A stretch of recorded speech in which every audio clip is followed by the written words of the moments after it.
میرے بس وچ ہوئے تے سجنا نوں محشر دی فجر تک روک لواں میرے بس وچ ہوئے تے سجنا نوں کیسی ہوا یہ چلی ہے میرے ہوش چلی ہے۔ السلام علیکم ورحمۃ اللہ وبرکاتہ۔ میں ہوں آپ کا بھائی عبداللہ اور آپ دیکھ رہے ہیں شاہ 101 ٹی وی۔ صحابہ کرام کی محبت اور ایثار کی عملی مشق۔ رمضان المبارک امت مسلمہ کے لیے رحمت، مغفرت اور جہنم سے آزادی کا پروانہ لے کر آتا ہے۔ ہمارے محترم شیخ صاحب اس بابرکت مہینے کی حقیقت اور صحابہ کرام رضوان اللہ علیہم اجمعین کے طرز زندگی پر روشنی ڈالتے ہوئے فرماتے ہیں، ذرا غور کرو صحابہ کرام کس انداز میں رمضان گزارا کرتے تھے۔ وہ دن بھر روزے رکھتے، راتوں کو عبادت الہی میں رو رو کر گزارتے اور اسی بھوک و پیاس کی حالت میں میدان جنگ میں کفر کے سامنے سینہ سپر ہو کر جہاد بھی کرتے تھے۔ آج ہمارے دسترخوان نعمتوں سے سجے ہوتے ہیں، ہمیں ہر طرح کی راحت اور آسانیاں میسر ہیں، لیکن صحابہ کرام کے دور میں ان لذیذ اور متنوع کھانوں کا تصور تک نہ تھا۔ انہوں نے پیٹ پر پتھر باندھ کر کڑکتی دھوپ اور شدید واقعوں کو برداشت کر کے دین اسلام کی شمع کو ہم تک پہنچایا ہے۔ ان کی انہی عظیم قربانیوں کو اللہ تعالیٰ نے قرآن مجید میں یوں خراج تحسین پیش کیا ہے۔ سورۃ التوبہ 100۔ ترجمہ: اور جو لوگ قدیم میں سب سے پہلے ہیں یعنی مہاجرین اور انصار، اور جو لوگ نیکی میں ان کے پیروکار ہوئے، اللہ ان سے راضی ہوا اور وہ اس سے راضی ہوئے۔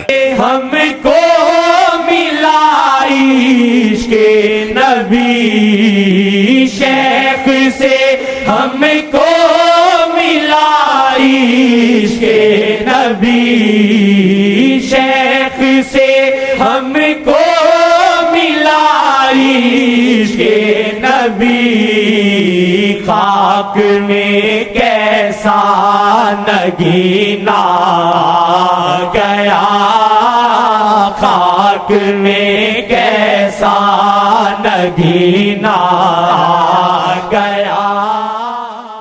محترم شیخ صاحب فرماتے ہیں کہ ہمارے دلوں میں نبی کریم صلی اللہ علیہ وآلہ وسلم اور ان کے جان نثار صحابہ کرام کی بے پناہ محبت ہونی چاہیے، کیونکہ آقائے دو عالم صلی اللہ علیہ وآلہ وسلم کا ارشاد گرامی ہے کہ میرے صحابہ سے محبت در حقیقت مجھی سے محبت ہے۔ اسی محبت اور قلبی تعلق کو بیدار کرنے کے لیے محترم شیخ صاحب ایک روحانی اور تربیتی کار تجویز فرماتے ہیں۔ وہ فرماتے ہیں کہ میں یہ طریقہ اس حدیث پاک کی روشنی میں رائج کر رہا ہوں۔ حدیث مبارکہ، اچھا طریقہ کرنا، صحیح مسلم 117۔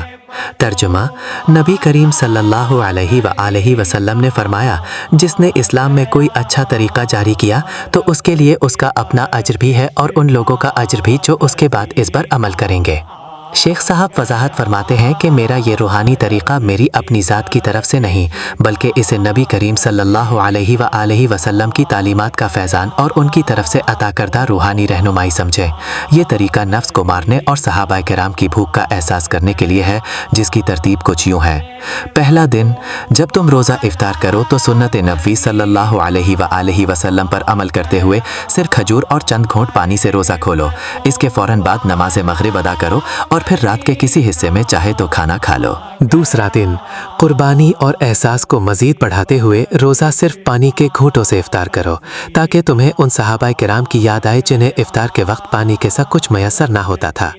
تیسرا دن، اللہ کی نعمتوں کا شکر ادا کرتے ہوئے دسترخوان پر موجود تمام حلال چیزوں سے روزہ افطار کرو۔ عشق نے ایسے سکھائے ہیں ہنر، عشق نے ایسے سکھائے ہیں ہنر، زخم دل ہم کو بھی سینہ آ گیا، زخم دل ہم کو بھی سینہ آ گیا۔